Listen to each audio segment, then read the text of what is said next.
Let's get weird, buddy. Let's get weird. Guys, where are we? Well, if there's a bright center to the universe, you're on the planet that it's farthest from. Welcome to the Outer Rim. Enjoy your stay.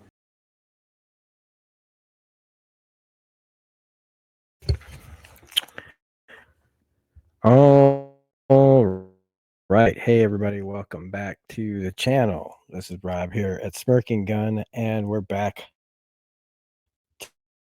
talking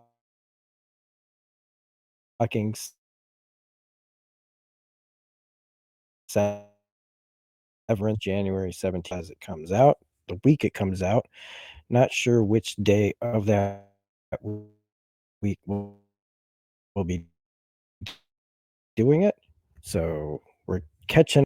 This is my third time watching it, and I really, really love all the things that I catch still or forgot that I caught before. Just a fantastic show, and I'm happy to bring y'all along with me. Anybody who chooses to watch this, don't forget to hit like and subscribe. There will be full spoilers going on in this episode. This episode is nuts, just more nuts, and it just keeps getting layered and layered as we start to find out more and more about the different departments in Lumen and all kinds of shit, and the lengths of what Miss Selvig and Kobo is willing to do for the company. This episode starts with a self-harm trigger warning scene, so I might as well bring this up too, that in episode 4 and in episode 5, presumably there is a scene of self-harm, and so we'll be talking about that. So trigger warning for anybody listening to this that hasn't seen the show for some reason and is listening to my voice. Not speaking of anything, I just wanted to make a quick correction from last episode's discussion where I said she swallowed the pill. She didn't swallow the pill. She almost swallowed the pill and then comically spit it out into Mark's hand. Also want to bring up just how awesome, just kind of out of nowhere, but Tramel Tillman as Milchick, just how fantastic he is as a presence on this show. She, like we got Cobell and Milchick, and both of them are like, to me, like in the running for Nurse Ratchets of the year for this show. But this is, I want to just say that this was a big Heli R episode, but a lot of them are big Heli R episodes, but this is also a big episode for Irving. It's a big episode for Mark. Poor Petey, pretty big episode for him. And a big episode for the book called The UUR, which is what the episode is called. And we ended last episode where Helly is in the break room, being told to apologize for upsetting the balance of the floor of the department. I still don't understand why she sits there for this long. But I'll give it, because I would, like I said, I would never go through with this. I would never be sitting there. I would like, bring it on, motherfucker. Bring it the fuck on. I will sit here and stare at you every day, even if I get on the elevator and get off the elevator. Because I mean, I guess maybe what she figures, if she's not being controlled in some way, is that like at some point he's gonna let me go. So I might as well just get it over with. Me, I'm more stubborn than that. Me and Mr. Well, see, Milchick gets to go and live his life. But you might drive him crazy down there too. So I mean, I don't know. To me, that'd be the upside, is like, hey, I might go crazy, but I'll make you go crazy too. But at this point, she's done it 259 times. Like, holy shit. And she does not come back. It does not work. She holds out. So I was proud of Helly that first day. Like, man, heck yeah. I can do this all day, motherfucker. And this just is more of her just not accepting this. can't believe this is what, somebody would want for her. What is the like, what are they doing that's so important that her Audi would do this to her, right? And at this point in the show, we still don't know who Helly is outside of this place. But again, whoever it is really doesn't want to let her leave. Um, with Mark, we left him off with the ringing of Petey's phone. It's a black number. I'm assuming with what happens later that this is the daughter that he is blacked on here. Why? I mean, all I can think is that he seemed to be, not just on the run, but like a little maybe distant from his family because of everything that has been going on with Lumen. It's it's really, really sad, man. But instead of getting rid of it, Mark hides it again. We get this really awesome shot, and I think that they do these before, but I really noticed it this time where you see the parking lot of Lumen from up above and how many cars are there. It just made me realize because they mentioned at the dinner party in episode 1, I think it was, that like half the town works for Lumen. And I'm like, man, I just like really thought about it for the first time, I think, that all those people down there that are severed, there's a good chance that a lot of them know each other and as different people. And how many different like well, we'll get into the relationships part, I guess, because they do their best to not let them establish relationships, but outside, they probably a good number of them do know each other. They just don't know it. And can you imagine if like they were um but Bert shows up. And again, Christopher Walken, just great. He's so great in this. He's so great in everything, but he's just like perfectly cast as like just this guy from a different department. But it's the mannerisms, it's the classic Walken stuff that were written for him. He's not having to do too many of the idiosyncratic things that he like that we think of him for, the way he speaks, the cadences, the hand movements all the time. But it's just he's odd. Let's face it. He's he's always played odd guys, and so this just kind of the oddness of his whole situation just really works for that actor. But he brought up something interesting, which was like he came down there from when somebody else had been down there, and he says when they were still doing the summits. And when I think of summits, I think of like, the stuff that governments and countries do, right? But it sounds like they were doing something similar, but within the company, but they don't anymore. Was it something that they just kind of faded away, or was there some deeper reason behind these summits? Again, there's a lot of things that are thrown at us throughout this show that you don't know which ones to hang on to and which ones to let go of. But like any good D&D note taker, I'm writing it all down. um, but his excuse for being there is he's bringing them the new totes for them, so that way Irving doesn't have to think about them, so that he doesn't have any interference for his work. But anybody who knows relationships knows that this is just somebody looking for an excuse to go talk to somebody. And it's another one of the examples early on in this series so far of how Lumen, keeps all of them separate.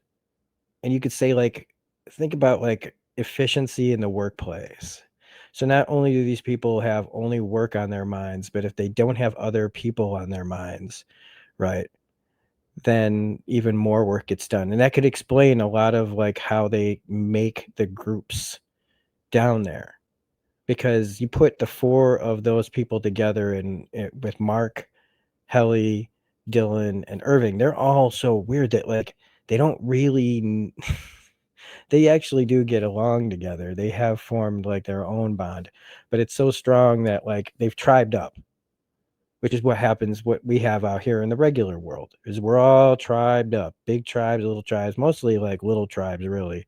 I think we've, like most people fool themselves that they're in a bigger tribe when really deep down it's like they just get into bigger groups of the same way of thinking, but each one acts individually, just with the same kind of thought patterns. Anyway, Enough about the well, I mean, there's a lot about tribing up that kinda, to me, is in this, but also j just to remove relationships. It's like, "Hey, man, you're on company time," and it's like they treat you like you're not a human, which is another thing that comes up in this episode. Uh, so as many like conspiracy, weird, culty things that are going on in this show, there is still a huge amount that is going on in this show that's just general, crazy, extreme work like policies that if they didn't have severance, they wouldn't have employees. They really wouldn't, unless they were paying insane amounts of money. And even then, I don't know. I don't know. But that's just to me like surface level on that. Um, and yeah, where does this lead for a company? If like, oh my God, like who doesn't want again, I keep thinking this is kind of like this test case almost, or like this like there was a term that I'd heard before. Maybe it'll pop out later on, and it'll come to my memory of like I want to say like test case or proving ground, where they try out a bunch of things that they could try to use all over the country. But Ellie finally does come back after 1,072 times. I love the facial ticks. I like that she's like kind of there and not there. Um, talked about what she heard there. And again, I think that this is also some kind of psychological fucked up shit where she's hearing some voice like from behind the door. Dylan has been to the break room and it sounds to me like he's hearing a crying baby, something that maybe like subconsciously is fucking you up. Like it's something that's supposed to, give some kind of emotional fear response. I don't know. Maybe for Dylan, it's a crying baby. That's something that would bleed in from something they'd be concerned with in their real life. That's another thing that I think subtly happens in this too. With Bert and Irving talking about art and the appreciation of it, and or the lack of like not liking something and the way that they talk about it, hints to me of like uh, something that like Irving is already interested in, foreshadowing a little bit here. Maybe this is what his Audi is into. Wink, wink, nudge, nudge, say no more, say no more. Um, but Mark talking about the break room and anyway, as they're talking about the different noises, he's like, well, these are protocols and procedures, you know, so that you don't end up there. Like we have these rules so you don't go there. But why would you what like so in order to not get mentally, emotionally tortured, you like it's I don't even know what kind of human rights violations that is. I don't know if it is. If is it some kind of real subtle like, law workaround? But even though like we see that, Bert and Irving are and this might play into like how they set up the departments, like cuz his partner and O&D doesn't seem very like they're not really that into each other, but it's also, I think how she looks at them and how Dylan looks at them, like they're both kind of they're enemies, they're outsiders, they're not from our tribe, right? That not all these people down there are like Bert and Irving. Even I just realized I'm almost said Bert and Ernie. There you go.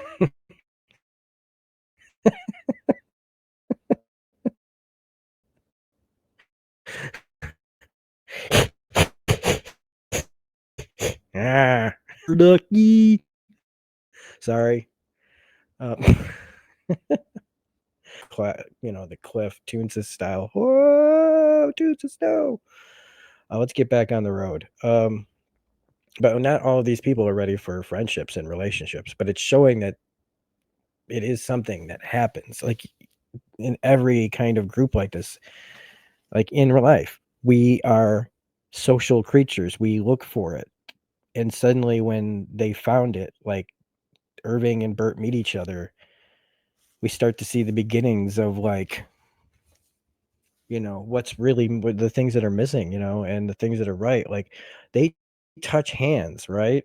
All they do is touch hands. And like I could come out to be something romantic or whatever. I feel like this is less about like some sort of romantic situation and really just a need for human contact with another person. And it just comes out as, this very, I don't think we think about it. That's why I love that it's hand touching, because yeah, it's two men, but so what? You know what I mean? How often do you touch each other?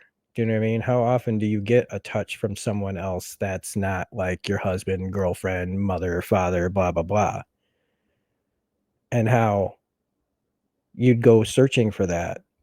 I know that like when I'm wanting to figure out how to broach subjects with somebody or meet new people or get more comfortable with people, I always try to find some bullshit reason to talk to them. And O&D now, like it's, and once you get a taste for that, once you start branching out, once you start to see that there's more to life than your job, which is another thing that starts to come out here, because they find, on the way back from O&D, Irving finds the book, The You Are by Rickon, that Selvig stole from Mark's front porch, put it in the hands of Milchick. He left it in that room, and now Irving's found it. And this is just another thing. Like this new, I love how they are like so innocent when they find this like book. To me, it almost is like in some weird way comparable to the monkeys at the beginning of 2001 when they see the obelisk and they're like, what is this? Like relic, what is this thing that we don't know? This new thing, this, you know, uh, and I love how, several times in this episode they bring up these teachings of Kier that they go by, and it's just like, holy crap. Because he says render. Oh, wait, is it? There is a room. Okay, it's first. It's after they find the map. So first, Helly finds the map, and um, I think it's Dylan who says render not my creation in miniature, or maybe it's Mark that says that. And all I'm thinking is, what are you talking about? What is it? What is he like? That's the reason that you can't map out the offices. Is that somehow by knowing where you're going, you know, you're lessening it by putting it down on paper.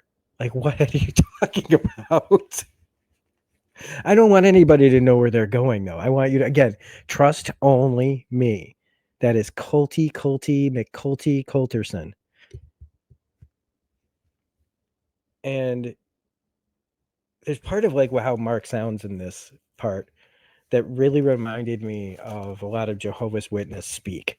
Sometimes it's so fucking bizarre that you don't even know like what you're talking about. Like you're looking at him going, what are we talking about? We're clearly not talking about religion anymore. And when Mark shreds the map, like I this is classic because then you get the chance for somebody to go into that paper and dig it out. When in Batman Returns, a lot of tape and a little patience makes all the difference. We've had that moment several times over the course of our lives when we've seen stuff like that. And I can't wait to see if it happens here because I can't remember. But when they discuss the book, here's another little nugget from Kier that Irving throws out there saying, be content in my words and dally not in the scholastic pursuits of lesser men. Again, saying, don't listen to anybody else. Only listen to me. Control.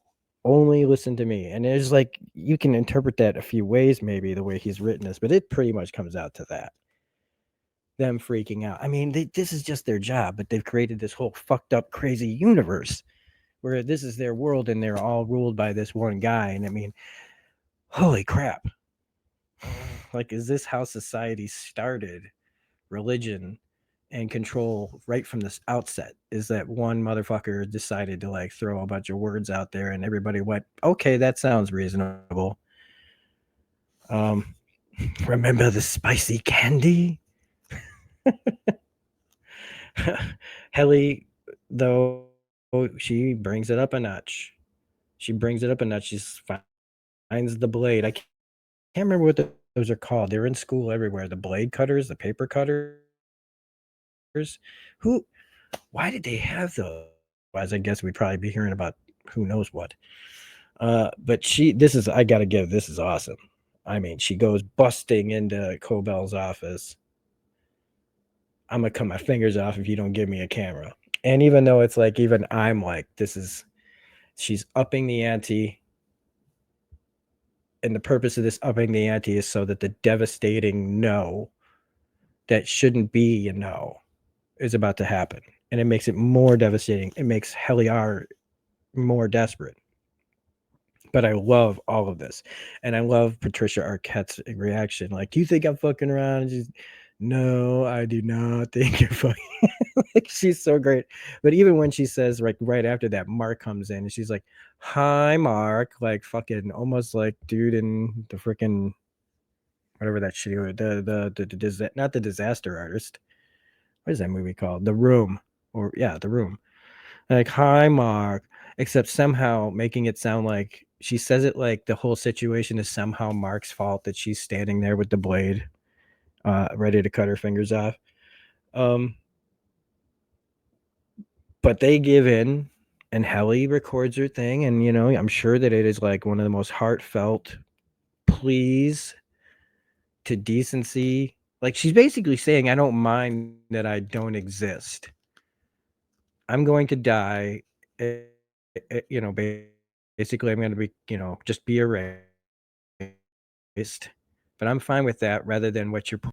And to me, that's just worse because she immediately has her answer. And again, all these things that she does, she's immediately cut down again, which again makes her more desperate. She might be feeling refreshed from the sleep she had the night before, but when she hears from her own Audi that you got to face reality, I am a person, you are not. And I will keep you alive long enough to regret it if you do anything to yourself. And that's why I picked that for the thumbnail, because I like the look on her face of just hearing that from her own mouth about her. Is that whatever's going on here, she doesn't even care. I am nothing to this person. And I think that that's unique to her. Because I don't think Mark or Irving or Dylan has that kind of disconnect to where they think like that about their innies. But right after this, and I mean, Mark reads about Petey's death and the phone rings. And we instantly basically cut to Cobell, where Granger calls her Harmony. Now, is it Harmony Cobell? Her name, like I said, we don't even know who she really is. But I'm thinking right now it's probably just a once in a blue moon use of her first name. So when I love, she goes, go to hell and find your mother. Oh, she is vicious. Not as vicious as when she drills into poor Petey's head at the fucking funeral, though, to get the chip out of his head. Holy shit. They're playing a nice video of him and his daughter playing Metallica's Enter Sandman while Cobell desecrates his skull. But this also brings something out in Mark. Mark has a moment and he has to get out of there. And he goes to his wife's grave where he just really falls apart. And I love that he's had this, he's starting to get to where he needs to be as a character. This is growth. All these things happening, he can't keep denying them. He's not he kept the phone for a reason. He kept Petey around for a reason. He's been entertaining all this. He talks his way around Miss Selvig when she asks him what is he doing at the funeral, and he's kind of like the same way, like, what the fuck are you doing here, Um, and as we end this episode, Miss Selvig tells Milchick and Miss Casey, Mark needs a wellness check. I was at the funeral. He needs help. Which is when we get the next bit of Kier thing. No workplace shall be repurposed for slumber. This is when Irving's trying to explain like how he falls asleep at work to Bert.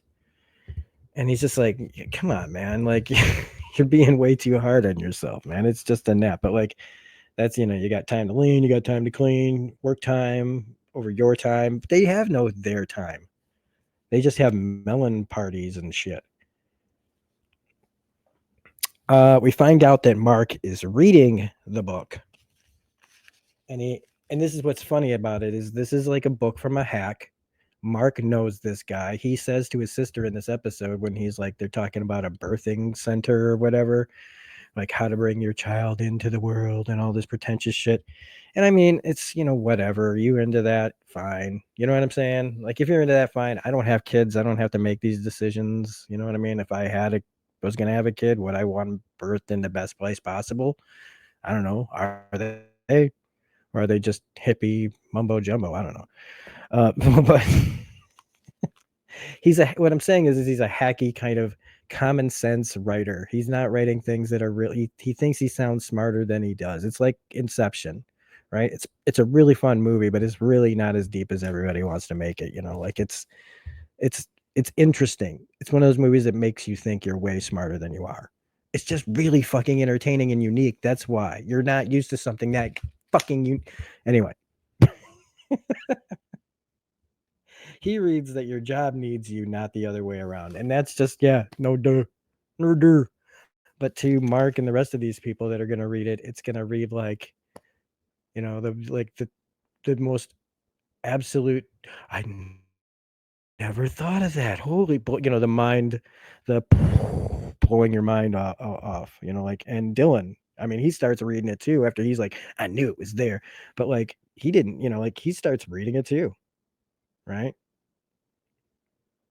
And I just think it's funny that it's a hack who's helping them down there wake up. That they needed something that was like basically common sense stuff that they wouldn't know, but we would. And we have common sense up here and we don't use it enough. That's kind of funny.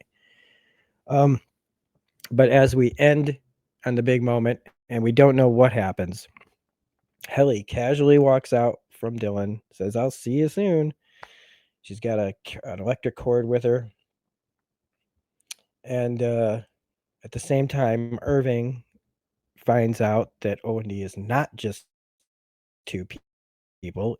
He goes into the next room and there's a whole bunch of people there. Quotes and books and handbooks and things like that. And there's only two of them? No. But they are hiding it. But why are they hiding it? Again, that's for the show to answer. I'm not actually posing the question. I'm not actually going, what are they up to? Because I really don't care. Again, I just find how the characters react to what's happening more fascinating, even though I really do like where the story's going. I'm just not as concerned overall with the plot, because the plot's just, we'll find out, and hopefully they do have a good plan for it all in the end. That's all that matters. Character work to me is more important than any of this weird extra stuff. It's really well done though. So as long as that keeps going, we're all good. And Mark, in his wellness check with Miss Casey, makes a tree. I think that's an important tree, and I can't remember why. And if anybody knows, put it in the comment section. But after all of that, Helly walks into the elevator, wraps the cord around the top of the elevator, kicks it out from under her, and she's trying to do herself in. And that's how we end the episode. So just another huge amount of things going on, a huge amount of things to talk about because of it. And somehow I did it in like less than a half an hour.